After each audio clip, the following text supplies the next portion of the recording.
Small Changes by Digits 27 at Chapter 28. Familiar drama.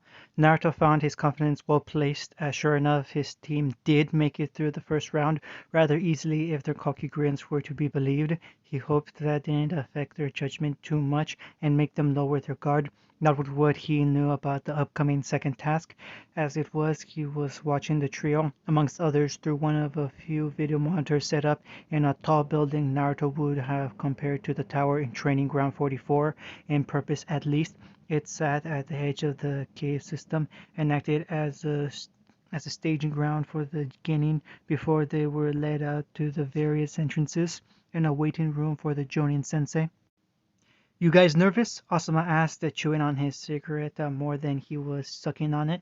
This was the first time his team had really been out of the village in a dangerous capacity out of his supervision. I'm not worried. Between Hinata's Byakugan, Kibo's nose, and Shino's bugs, practically immunity to Genjutsu, my team should fly through the task. Kunai stated boldly, although the sentiment didn't seem to quite reach her eyes. While it was true her team would have little trouble navigating the course, defending themselves was a different issue. I'm sure they'll be fine, even if they don't actually pass. Naruto placated with a dismissive wave, his eyes flickering between the different screens and gauging the strength at the beginning he could see. His team was the opposite of Kurenai's. They might have a bit of trouble getting around, likely relying heavily on Sasuke, but when it came to combat he was very sure they were the strongest team in the exams. He was just lucky that the two male students of Guy's squad had already passed their exams, otherwise they would pose a very real and tangible threat. How can you be so calm about this? I know you're not like that lazy Kakashi, but I thought you would care at least a little more. Kurenai scolded lightly, sending a disapproving glance over at Naruto, who was simply relaxing comfortably on one of the provided sofas. In contrast, Kurenai was leaning on the back of it, her fingers digging into the fabric, and Asuma was pacing a short circuit behind them. I do care, Naruto defended lazily. It's just I know my team can handle themselves against anything in these exams. He never took his eyes from the screens, briefly spotting Fu doing her rounds as the Genin nervously awaited the start signal. Oh, really? Asuma interjected, pausing behind his fellow sensei. Even against our teams, he threw out with a challenging smirk, somehow managing to stop his acing for a moment. Even Kurenai loosed her grip, leaning back and looking at the redhead with interest. Oh, absolutely. Your guys wouldn't stand a chance, Naruto shot back without even having to look around. It didn't stop the two from seeing his cocky smirk, though. Oh, really? Care to bet on that? Asuma challenged with a smirk, walking over from his pacing spot to stand just behind the redhead. Say, if my team make it further, then your two guys have to pick up on the next 5 checks when I take Shoji out for barbecue. Naruto snorted into his hand while Kurenai's lips curled up. Sounds fair, the woman admitted, moving her hand like a set of scales and bobbing her head slightly. But when my team wins, you both have to attend the Hyuga's next tea ceremony. Both men's eyebrows raised at that before they shuddered slightly. The Hyuga's infamous tea ceremonies were notorious for both lasting hours at a time and being the most dry, boring affairs imaginable. However, in Naruto's mind, it at least made his terms justifiable. Okay, okay, but when my team wins, and they will, Naruto started looking around at both the Jonin and grinning. You two have to teach each of my genin a technique they wouldn't be able to find in the library. He challenged with his eyebrow raised tauntingly, watching as both of his fellow sensei faltered before grumbling to themselves and nodding slowly. Good. Maybe that would finally get Sasuke off his back for a while and get Sakura some much needed genjutsu. With that, Kurenai and Asuma moved around the couch before joining Naruto on either side, the tension in the air dispersed by the friendly banter. I almost wish we had some snacks or something. Kurenai started up, settling into the seat before glancing up at the screen that showed her team. Shino and Hinata stood still, arms crossed and waiting for the test to begin silently. Kiba, on the other hand, was bouncing around excitedly and looking as though he couldn't shut up. It was a good thing the monitors lacked sound. I could go out and get some. It'd only take me a moment, Naruto offered helpfully, only to have Asuma and Kurenai stare at him strangely. What? He looked down as if to check if he had something on his flak jacket. Did you You know, Asuma began awkwardly, his eyes glancing around at the Taki Jonin in the room before he gestured to Naruto's kunai pouch. Naruto raised an eyebrow but caught on to what he was saying. Oh no, I'm not that inconsiderate. They're allies after all. I wouldn't just go around placing Horizon markers where I liked. It's betraying their trust. He shot back, but in a hushed whisper that still sounded conversational. No need to go and make the indigenous shinobi suspicious or anything. I just run out. I'm still pretty fast without it, you know, he added, winking at Kurenai and as Asuma rubbed his arms from a phantom pain. Yeah, I remember, the grizzled smoker replied with a hint of irritation. In one of their little jonin get-togethers, the man had challenged Naruto to a spar after a particular cocky outburst from the redhead. The only condition was that Naruto not uh, not use his Horaishin. According to Asuma, it was a broken and unwholesomely unfair technique. He had agreed, and one high-speed thrashing later, Asuma had reluctantly admitted that maybe Naruto's boast wasn't just that. But I don't think you should all the same, Kurna amended, glancing across the room and drawing her fellow sensei's eyes along with her. There's a Taki sensei that's been eyeing your spot. I think she'd take it if you leave. Both men leaned forward and sure enough spotted a young female jonin around Kurenai's age looking at Naruto. However, when she realized she had been caught staring, she blushed and looked away, suddenly finding what was out the window incredibly interesting. Asuma let out a guffaw as he leaned back, patting Naruto on the back, even as Kurenai leveled a withering glare at him for reasons she didn't fully understand. Oh yeah, his spot is what she's interested in, all right, the man forced out between chuckles, wiping away an invisible tear with a content sigh. Naruto simply leaned back into the sofa again, a slight, unnoticeable dusting of pink on his cheeks. Nobody tell Anko about this, he stated quickly, not quite pleading, but his tone wasn't friendly either. Or what? Asuma challenged, crossing his arms over his chest with a smirk. Or I'll tell your brother how often you've really been smoking. Naruto shot back quickly, causing Asuma to immediately pale. His brother was not the one he was frightened of. The man wasn't even an active shinobi anymore. His brother's wife, on the other hand. It was enough to say the thought made him shiver. How do you even know, my brother? Asuma shot back. Konohamaru's father didn't exactly get out much. A paralyzed lower body would do that to most men. Naruto just shrugged as the blackmail argument led in his fever. Kurenai just looked confused. She had never met the Hokage's eldest son or his wife, after all. I've spent more time with the Sun Dame than I'd care to remember these last few months. I've met almost the entire Sarutobi clan at this point. Naruto waited before deciding that Asuma was suitably cowed from any treasonous thoughts, nodding to himself with a grin. And what's stopping me from telling Anko? Kurenai piped up, peering over Naruto's shoulder with a mildly uncharacteristic grin. However, Naruto was prepared for this and replied easily. I'll set Sakura on you, he rebutted, grinning at the instant reaction from the Genjutsu user, shying back and returning to her spot on the couch. I'll be good, she muttered weakly, her eye twitching.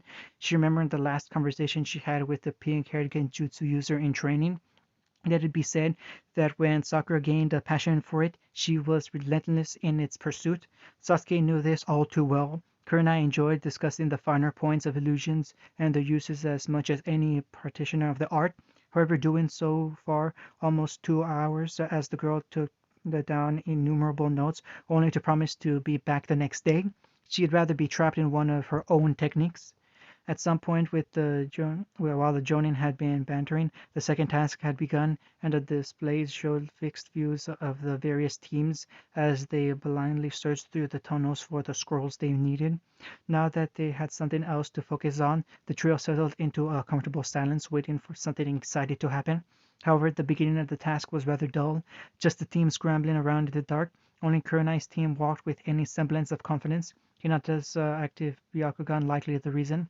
I hope they play it smart and don't try to search out other teams, Kurenai admitted softly, watching with a hint of worry as Hinata strode through the tunnels with a cold look in her pale eyes. Hinata has had this strange notion that to prove herself as clan heir, she needs to fight strong opponents. Her team losing in the second round of the last Chunin exams only seemed to reinforce it.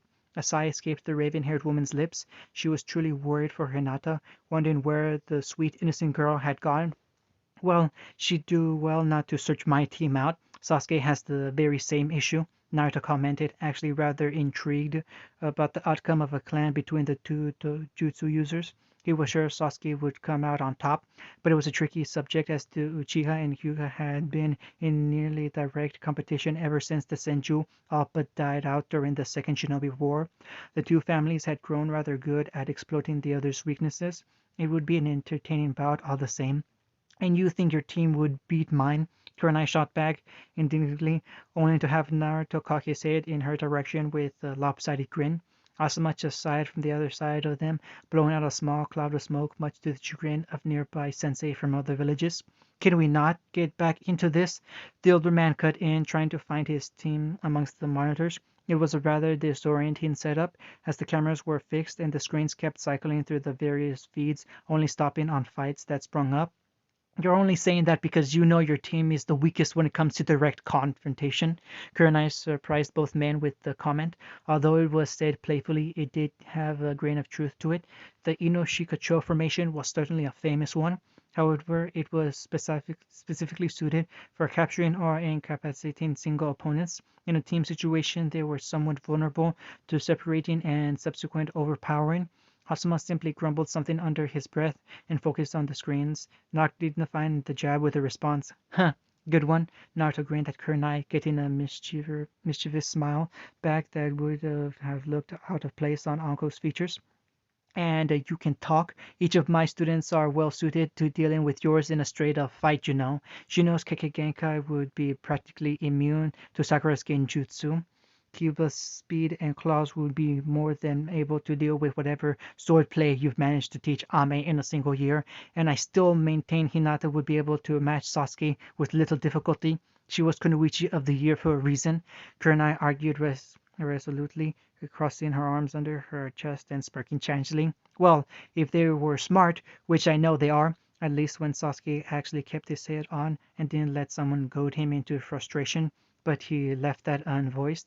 They'll know not to attack so straightforwardly, he finished with an infuriating calm, but still cocky smile. The Taki sensei had been sending discreet glances his way for the past few minutes, nearly fell over as the arm she had been resting on slipped out from under her, a hint of jewel on her lips. So how would they attack? Kurenai pried unsuccessfully, as Naruto simply gave her a conspiratorial wink, tapping his nose and turning back to the screen. How can you be so infernally cocky all the time? Kurenai vented, wanting to pull out her hair. Had the Yondaime been this way too, or did Naruto get this from his mother? Kurenai suspected the latter, given the story she had heard about a certain red hot habanero. Naruto shrugged, motioning to a special screen with a lazy flick of his wrist. That's how, he replied casually. Kurenai looked up to the screen only to see Team 7 standing around looking at the scroll in their possession. Nearby, either tied up or knocked unconscious, a team from Amigakure lay on the ground of the tunnel. The team seemed to be discussing something, but the lack of audio prevented the Jonin from listening in. Whatever they were saying, Ame seemed rather happy about it while Sasuke was smirking, flipping the scroll in his hand. None of the team members had so much as a scratch on them, even though the walls of the tunnel showed signs of a fight. That doesn't mean anything, Kurenai stated defensively, a mildly childish pout tugging at her lips that only her naturally dignified nature prevented from showing through. My team simply started further away from any scrolls. It baffled her that Hinata with the Byakugan couldn't find a scroll as quickly as Team 7. She vehemently argued that it was just dumb luck. In her head, of course, she didn't want to actually irritate Naruto, despite his cocky, friendly nature. He frightened her just a little.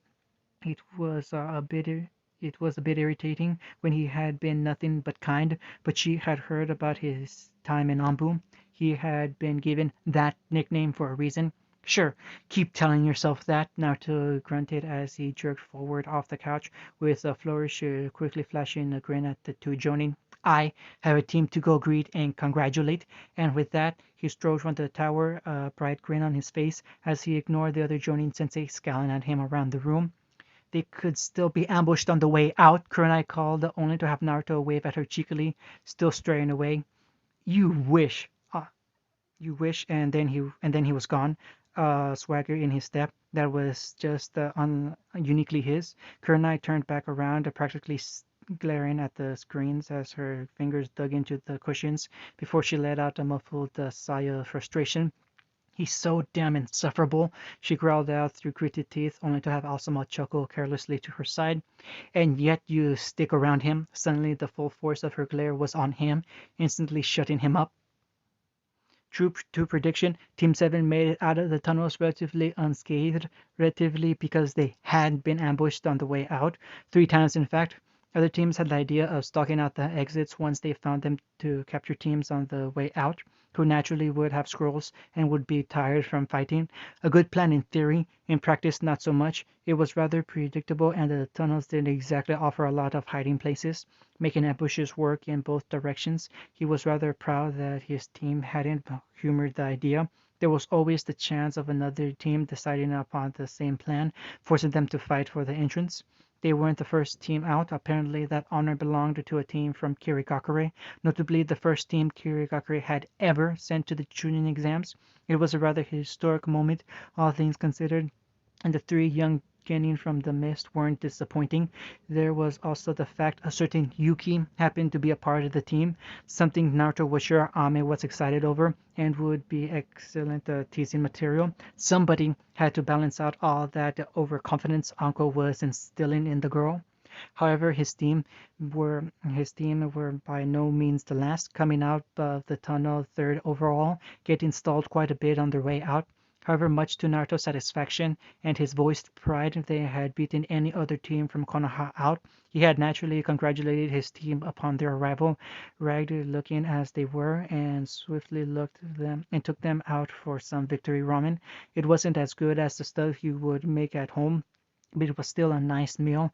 Much banter was exchanged. The next task of the exams wasn't scheduled for the next day, so he urged his team to rest and enjoy the downtime. They would need to be fully prepared for the team matches to come. Kurenai's team made it through, right after his own in fact. With Hinata's Byakugan, they had easily skirted any potential ambushes, somehow as improbable as their skill set would allow you to believe. Asuma's team also made it through.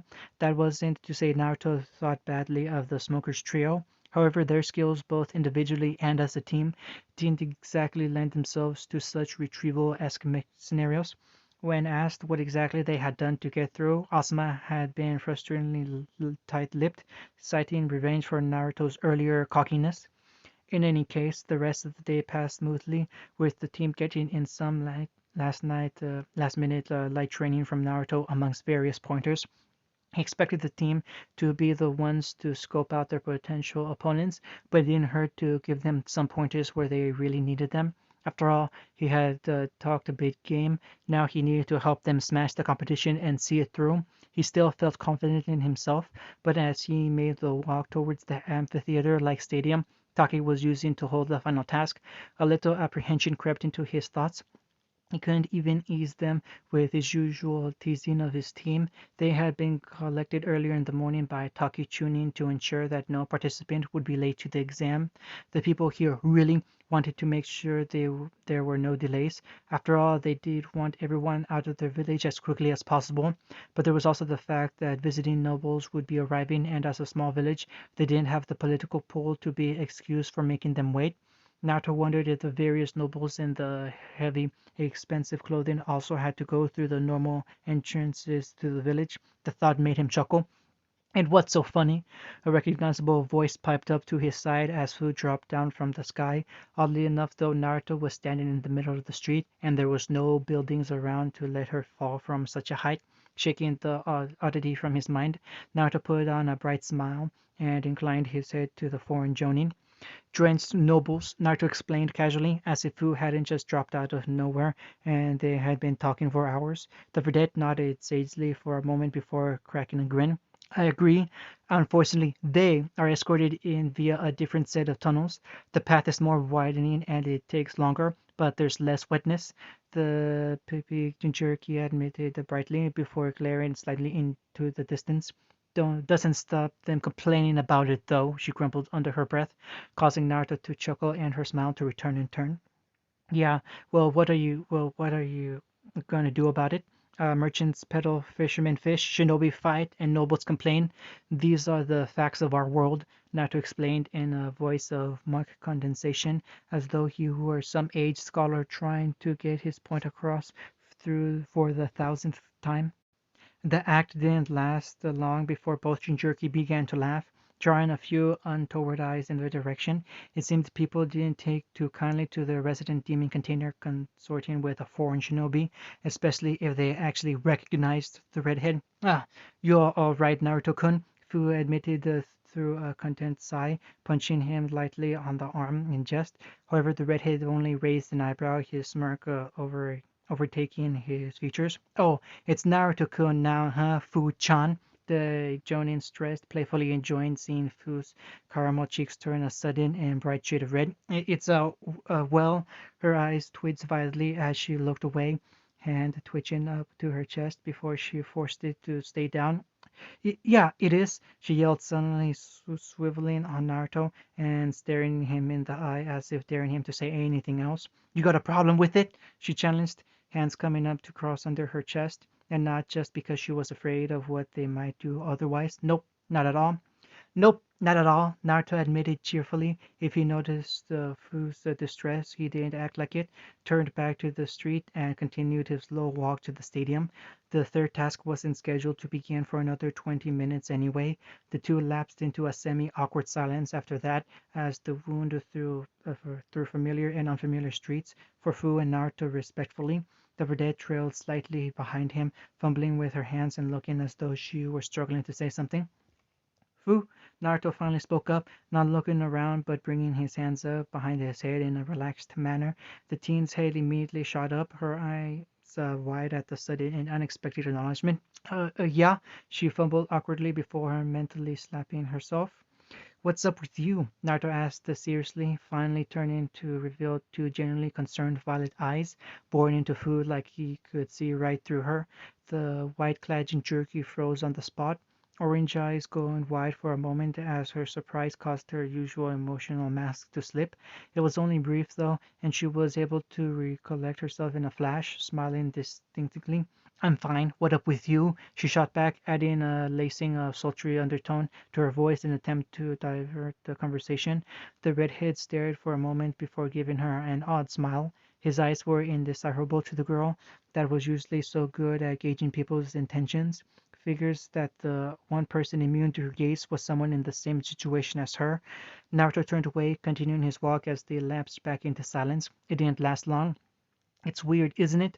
The redhead threw out, casually looking around at the shops they were passing casually, that we really don't know each other that too well, but I still feel a connection with you. Not noticing as Fu's eyes went owlishly wide, nodding almost to herself as she silently agreed with him.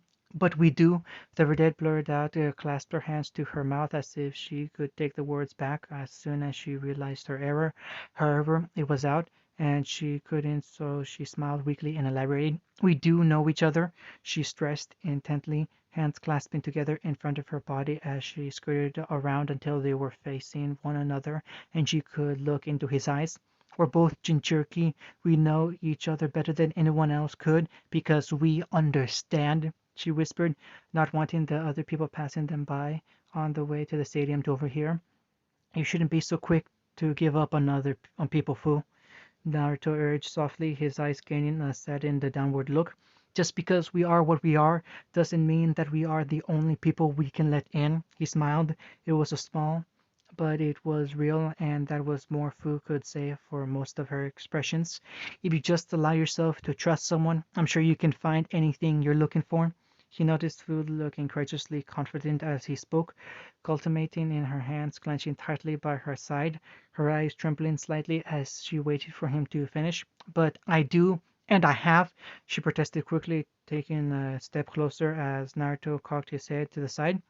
But then Naruto started only to have anything he might have said lost to the wind as Fu suddenly launched forward, pressing her lips up against his and throwing her arms around his shoulders. She stayed like that for a few agonizing seconds, moving her lips in what she hoped was a passionate way. She was rather inexperienced at this. However, even with her lack of knowledge when it came to kisses, she was able to notice that Naruto was not kissing her back. In fact, he was just frozen there, eyes wide in shock. Fu. He raised his hand only to pause, looking at it as though it held the answers he was trying to express. The vedette simply lowered her head, already hearing the rejection in the older teen's voice.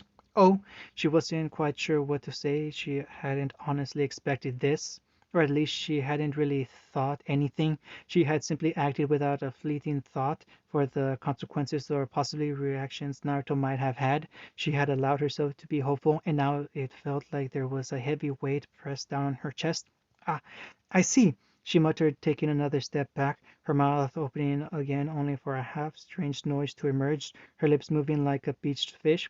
Is it because of how I look? She started fumbling her words a little as her hands wrinkled anxiously. She felt so awkward at the moment, so stupid. No, Naruto immediately blurted, apparently just finding his voice. I mean, you're very cute. He mentioned only to wince at the girl's reaction. That might not have been the best thing to say. Then is it because I'm younger? She tried again, only to have Naruto immediately shake his head, waving his arms in denial. Damn it, this was hard for him. He was used to teasing and playful banter with Anko, but this was real. This girl had legitimately opened herself up to him, and now he had to stand here and crush that. There was really no easy way to do such a cold thing. No, he replied again, his voice now carrying a rather defeated twinge as he simply resigned himself to task. I wouldn't care about something so superficial. It was only 1 or 2 years anyway. That was nothing compared to some relationships he had known. To be honest, Naruto wouldn't have cared about a great many things if they were in the way of love. At least he wouldn't care if it was Anko, village, country, age, appearance. If it was the woman he loved and had grown up loving, it mattered so very little. Then Fu tried again, only to have Naruto hold his hand up, cutting her off. He repeated a mantra in his head over and over. Rip off the bandage. Just rip it off. I have a girlfriend. One I love very much, he stated, perhaps a bit too quickly, as it appeared to take a moment for it to sink in for Fu. However, when it did, her eyes widened owlishly. I see. They both just stood there a moment, looking down at the floor with near identical red tinges to their cheeks. Naruto felt incredibly awkward having to do this, and Fu just felt like the biggest idiot to ever walk the planet. Of course, someone like Naruto would have a girlfriend. If even her, a demon vessel, could see how special he was, then any normal girl would too. Why would he, a potential candidate for Hokage, ever go for someone like her? Why would? Don't do that. Naruto suddenly cut into Fu's thoughts, surprising the girl as he gently lifted her chin so that they were looking into each other's eyes again. What? Fu bluntly and initially blinking in surprise as Naruto seemed to read her thoughts. That! Don't do that. Don't think of yourself like that. Ever. Her orange eyes only widened further, wondering if his violet orbs were somehow able to peer into her mind. She had heard people in Konoha could do that. But she trailed off uselessly, her tongue unable to get around the words. Naruto saw what she was trying to say, though. It was reflected in her face, which, for the first time since meeting her again, was completely honest. Whatever shell she had built around herself had shattered in her embarrassment, letting her thoughts practically shine in her eyes and face. I'm not reading your mind, Naruto explained with a satin tone to his tone. I don't have to. I've had those thoughts too, you know, he sighed softly before smiling. The girl I love. She isn't what most would call normal, but all the same, when we first started to go out, I was worried. Despite this being about the girl who had denied Fu her chance with Naruto, she listened intently. I feared for what kind of life I would bring her into just by being associated with me. Do you want to know what happened? Fu nodded quickly. She really did. The cute sight made Naruto smile grow a little.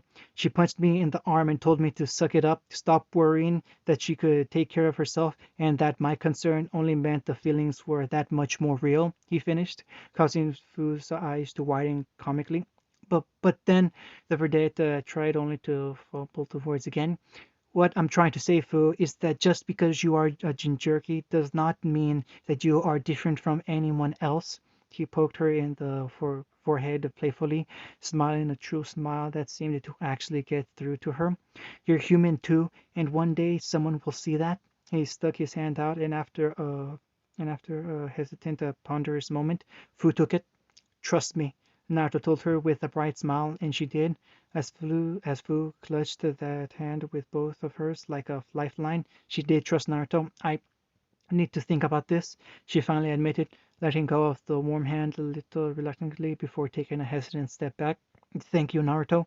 She bade farewell, only to have the redhead pout playfully. "What? No, Naruto-kun," he chided, earning the smallest of giggles from the green-haired teen before she turned on a heel and decided to surprise Naruto for once. And surprise she did. The redhead's eyes widened to saucer proportions as four insectoid semi-translucent wings sprouted from the girl's back. Buzzing happily as they lifted her up into the air, he whistled loudly at the sight as she disappeared into the sunless sky before shaking his head with a smile. He was sure she'd be fine. She was a fighter like him. With that, though, he turned on a heel and made his way to the stadium, a hand running through his hair. This was going to make him late, and he knew it. He didn't need any more comparisons to Kakashi from Kurenai. End of chapter 28.